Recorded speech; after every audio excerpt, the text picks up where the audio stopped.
বহির না রাম কর্ণামৃত নাটক কবিঙ্কর না হেলা সূর্য সুরি কবিଙ୍କ ନା ସୂର୍ଯ୍ୟ ଛୁରୀ ଛୁରୀ ନୁହଁ ଭୁଜାଲି ଛୁରୀ କହିଲେ ଆପଣ ହଁ ତୋ ପାଟିକି ଶୁଭୁନି ଆଉ ଛୁରୀ ଶୁଭିଲା ମତେ ତୋ ବୋପା ତତେ କାଲା କରିକି କଣ କି ଜନ୍ମ ନେଲା କାହିଁ ବୋପା କକା ଖୋଲୁଛ ମୋ ପାଲାକୁ ଆସିବ ବୋପା କକା ଖୋଲିବ ଆରେ ମୁଁ ସୂର୍ଯ୍ୟ ସୁରି କହୁଛି ତୁ ଛୁରୀ କହୁଛୁ ଓ ଛୁରୀ ତୋ ବୋପା ତତେ କାଲା କଣ ପାଇଁ କରିକି ଜନ୍ମ ହେଲା କାଲା ହେଲେ କଣ ହବ ତୋ ବୋପା ତୋ ମାଆ କୁ ପ୍ରେମ କଲା ବେଳେ ତୋ ମାଆ କଣ କାନ୍ଦୁଣି ହେଇଥିଲା ହାଡ଼ ହଉଛି ପଳେଇବା କଣ ବୋପା କକା ମା ଖୋଲୁଛ ନହଲା ନାଇଁ ପାଲା ତୁ କିଣିବା ନହେଲେ ତୁ 10 ଦିନ ହେଲା ପାଲା ଗାଇଲୁ ମୁଁ ଚାରଣା ଦେବିନି ଦବନି ନା ତମେ ଯେମିତି ତମ ବୋପା ଦବନି ତମେ ଖୋଲୁଛ ମୁଁ କେମିତି ମୋ ବୋପା ଦବ ଚୁକିନି ବସ ପ୍ରମାଣ ଦେଲେ ସୂର୍ଯ୍ୟ ସୁରୀ ବୈଦେହୀ ରମଣମ୍ ସେ କିଏ ନା ଭଗବାନ ରାମ ରାମ ଭଳି ଠାକୁର ମର୍ଯ୍ୟାଦା ପୁରୁଷ ଆପଣ ଜାଣନ୍ତି ତା ପାଖରେ କାହିଁକି ଲାଗିଲା ବୈଦେହୀ ରମଣ ଆଉ ତା ପାଖରେ କାହିଁକି ଲାଗିଲା ସୀତାରାମ ଏତେ ବଡ ଲୋକ ପାଖରେ ସ୍ତ୍ରୀ ନାଁଟା କାହିଁକି ଝିଅ ପିଲା ନାଁଟା ରହିଲା ମ କାହିଁ ରହିଲା ଜାଣିବା ଦରକାର ନା ଏହାର କାରଣ ମନେ ରଖ ଆପଣ ଯେତିକି ବସିକି ପାଲା ଶୁଣୁଛନ୍ତି ଆପଣଙ୍କୁ ମୁକ୍ତି ଦବ କିଏ ମୁକ୍ତି ନାରାୟଣ ଦେବେ ନାରାୟଣ ଦେବେ ହଁ ସିଏ ତ ନିଜେ ମୁକ୍ତି ନ ପାଇକି କାଠ ହେଇକି ଦାରୁ ହେଇକି ବଡ ଦେଉଳରେ ବଇଛି ସିଏ କଣ ମୁକ୍ତି ଦବ ନହେଲେ ହର ହର ମହାଦେବ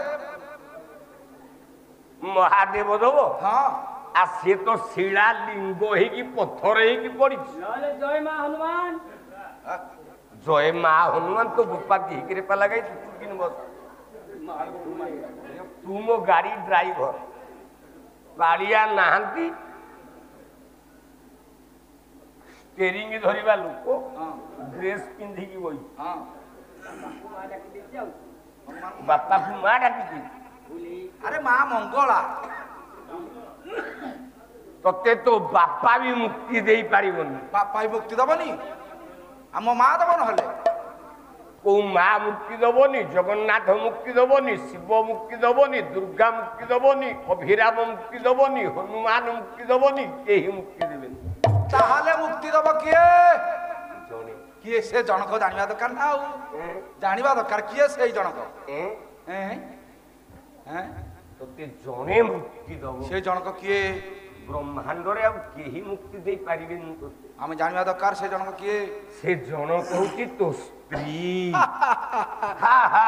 ଆମ ଗାଏ କିଏ ସ୍ତ୍ରୀ ବୋଲିଆ ସ୍ତ୍ରୀ କି ଟେକିକି ରଖିଛନ୍ତି ଆପଣ ସ୍ତ୍ରୀ ମୁକ୍ତି ଦବ ଭାଇ ମିଛ କଥା ଇଏ ସ୍ତ୍ରୀ ବୋଲିଆ ସ୍ତ୍ରୀ ବୋଲ କରା ଗାୟକ ମୁଁ ସ୍ତ୍ରୀ ବୋଲ କରା ଗାୟକ ଆଉ କଣ ସ୍ତ୍ରୀ ମୁକ୍ତି ଦବ ବାପା ମା ହେଲେନି ନାରାୟଣ ହେଲେନି ଶିବ ମହାପ୍ରଭୁ ହେଲେନି ସ୍ତ୍ରୀ ମୁକ୍ତି ଦବ କେହି ମୁକ୍ତି ଦେବେନି ଜଣେ ମୁକ୍ତି ଦବ ସେ ହଉଛି ତୋ ଭାର୍ଯ୍ୟା ତୋ ସ୍ତ୍ରୀ ଯଦି କହୁଛ ପ୍ରମାଣ ଦିଅ ପ୍ରମାଣ ହଁ କାବ୍ୟ ନାଁଟି ହଉଛି ଆଜି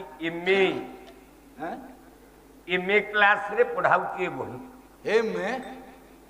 ବହି ହେଲା ତପସ୍ୱିନୀ କାବ୍ୟ ହଁ କବି ହେଲେ ଗଙ୍ଗାଧର ମେହେର ଧାରିକେ କଲମ କଲେ ଦେଖେ ତୋ ସ୍ତ୍ରୀ କେମିତି ମୁକ୍ତି ଦଉଛି ମୋ ସ୍ତ୍ରୀ କି ସମସ୍ତଙ୍କ ସ୍ତ୍ରୀ ତ କଲା କାନ୍ତା ବିନା କାନ୍ତ ପ୍ରାଣ ସ୍ୱଭାବେ କାନ୍ତା ବିନା କାନ୍ତ ପ୍ରାଣ ସ୍ୱଭାବେ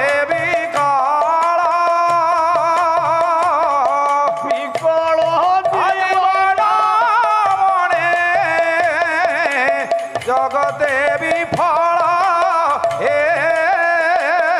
জগতে বিফল বিকল জীবন বনে জগতে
ଘରେ ମନା କରୁଥିଲେ ଆଉ କହିଲେ ହେ ଗାୟକ ସାଥିରେ ଯାଆନି ମାରିଦେବ ସିଏ।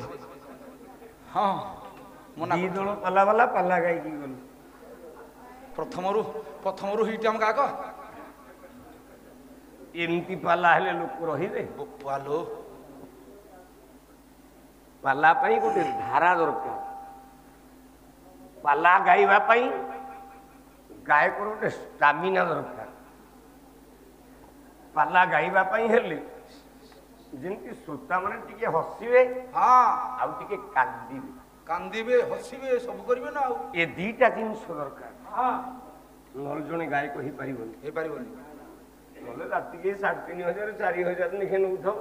ତମେ କାହିଁ ଛେନାରୁଛୁ ପଛଡ଼ଉଛ? ରହ। ତାର ଚିନ୍ତା ନା ଆଉ ହେନ୍ତି କହିଲେ ହବ। ତେଣୁ ଜଗତରେ ମୁକ୍ତି ଦିଏ ଜଣେ, ସିଏ ହଉଛି ତମ ସ୍ତ୍ରୀ। ସ୍ତ୍ରୀ ସ୍ତ୍ରୀ ବିନା କେହି ମୁକ୍ତି ଦେବେନି। ନା ନା ନେଭର। ସେଇଦିନ ରାମାୟଣର ପୁରୁଷ ଯୁଗରେ ହୟଗ୍ରୀବ ବିଂଶ ବାହୁ ରାବଣର ପୁଅ ହଁ ଇନ୍ଦ୍ରଜିତ ତପସ୍ୟା କରୁଥାଏ ନିକୁମ୍ଭିଲା ବଟ ମୂଳରେ। ହଁ ହଁ ଇନ୍ଦ୍ରଜିତ ତପସ୍ୟା କରୁଛି କୋଉଠି କରୁଛି? ନିକୁମ୍ଭିଲା ବଟ ମୂଳରେ। ତା ନା ନିକୁମ୍ଭିଲା କାହିଁକି? ଆମେ କଣ କହିପାରିବା?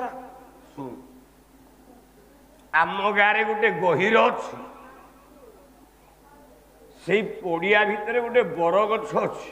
ହଁ ସେ ବରଗଛ ମୂଳରେ ଯେତେ ଲେବର ସବୁ ଅଛନ୍ତି, ଘର କାମ କରିବାକୁ ଯାଆନ୍ତି, ବିଲ କାମ କରିବାକୁ, ହଁ ସେଇଠି ବସନ୍ତି। ଲୋକମାନେ କାମ କରି ସାରିଲା ପରେ ସେଇଠିକି ଯାଇକି ତାଙ୍କୁ ପଇସା ବୋଲେ ମଜୁରୀ ଦିଅନ୍ତି। ସେ ବରଗଛ ମୂଳରେ। ତେଣୁ ଲୋକମାନେ ମଜୁରୀ ଦେବାରୁ ସେ ଗହୀର ନାଁ ହେଲା ମଜୁରୀଖିଆ ଗହୀର। ମଜୁରୀ ଖିଆ ଗହୀର। ମୁଁ ଖୋର୍ଦ୍ଧାରେ ପାଲା ଗାଉଥାଏ। ମୁଁ କହିଲି ବାବୁ ମୁଁ ହଳଦିଆ ଯିବି କୋଉ ପଟେ ଯିବି ନା ଘଇତା ମାରି ଗହୀର ଦେଇକି ଯିବି। ଘଇତା ମାରି ଗହୀର। ମୁଁ କହିଲି ଏମିତିଆ ନାଁ କଣ? ଆଉ କିଛି ନାଁ ମିଳିଲାନି, ଘଇତା ମାରି ଗହୀର। ନା ସାର୍, ଗୋଟାଏ ଲୋକ ଚାଷ କରୁଥିଲା। ହଁ ତା ସ୍ତ୍ରୀ ମୁଣ୍ଡରେ ପଖାଳ କଂସା ଧରିକି ଆସିଲା। ହଁ ଏ ମୂଲିଆ ଲୋକ ଯିଏ ଚଷା ପିଲା ଚାଷ କରୁଛି ତାକୁ ପ୍ରବଳ ଶୋଷ ହଉଛି। ହଁ ଲୋକ ଏ ଚଷା ପିଲା ହାତରେ ଧରିଛି ଗୋଟେ କେନ୍ଦୁ ପାଞ୍ଚଣ, ଡାକୁଛି ଏଇ ଶୀଘ୍ର ଆସେ ନହେଲେ ମରିଯିବି। ଶୀଘ୍ର। ତା ସ୍ତ୍ରୀ ଭାବିଲା ଖାଇବା ଟିକେ ଡେରି କରିକି ଆଇଲି ବୋଲି ମତେ ପାଞ୍ଚଣ ଉଠେଇଲାଣି ବାଡେଇବାକୁ। ବାଡ଼ିଆ ବାଡ଼େଇବ ତ ଆଉ। ବରଂ ସନ୍ଧ୍ୟାରେ ଗୋଡ ହାତ ମୋଡିଦେବି, ମୁଁ ଯାଉଛି। ସେ ଭାତ ବେଲାସ ସେଇଠୁ ଫୋପାଡ଼ି ଦେଇକି ଗଲା। ପଳେଇଲା।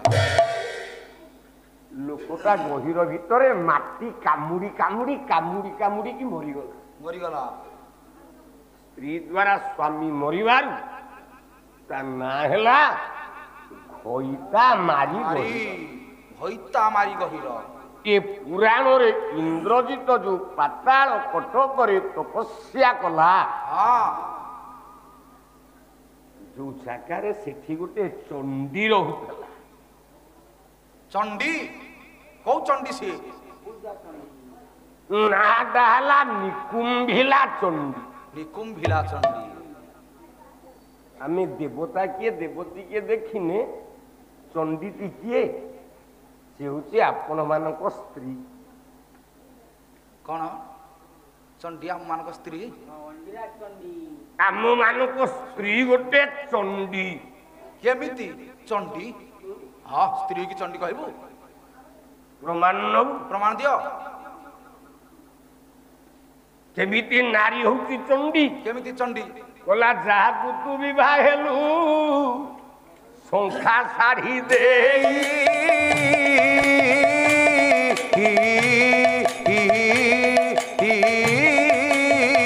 ସେହି ତୋତେ ଖାଉଅଛି କାଳ ରୂପୀ ହୋଇ